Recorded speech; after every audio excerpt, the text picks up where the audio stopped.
المنتخب المغربي هو بطل آخر دورتين من بطولة أفريقيا للمحليين. الشام أراد المشاركة في النسخة الحالية المقامة في الجزائر، والمفروض أن يشارك للدفاع عن لقبه، لكنه أراد الانتقال جوا على متن طائرة الخطوط الملكية المغربية برحلة مباشرة من الرباط إلى قسنطينة، وقدم طلبا للكاف في هذا الشأن بما أن أجواء الجزائر مغلقة أمام الطيران المدني والعسكري المغربي، وكان المنتخب جاهزا للطيران.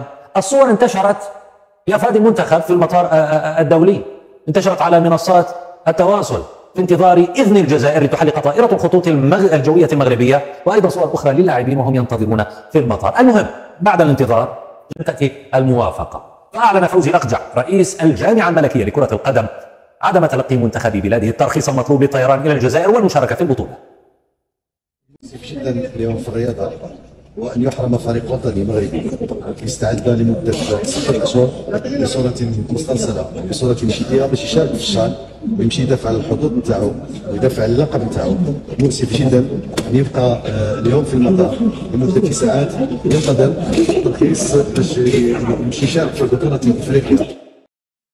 القضية مهمة جدا بالنسبة للشعبين، فأثارت بعض الجدل بين جمهور منصات التواصل الاجتماعي. فغرد ربيع بهذا: الجزائر لم تمنع المنتخب المغربي، بل لم تعطي ترخيصا لطائرة مغربية لعبور المجال الجوي الجزائري في رحلة مباشرة إلى قسنطينة بحكم قطعها العلاقات مع المغرب، وهذا قرار سيادي جزائري محض.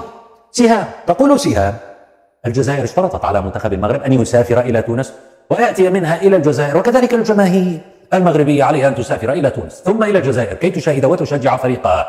هل هذا كلام يعقل؟ هشام ملحم تقول: هذه المناكفات بين الإخوة لا داعي لها، لأن هناك من أظهرهم بين أظهرهم من ينتظرون مثل هذه الفرصة ليستغلوها ويحقدون على المجتمعين. عزيز أحمد قال: خلط السياسة بالرياضة، على الفيفا إيقاع أقصى العقوبات على الجزائر.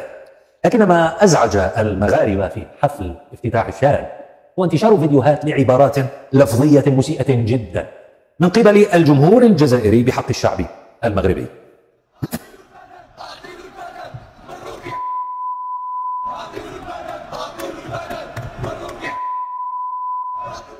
بعد انتشار هذه المقاطع، الجامعة الملكية المغربية لكرة القدم أصدرت بلاغا قالت فيه: ندين الممارسات الدنيئة والمناورات السخيفة التي صاحبت افتتاح البطولة.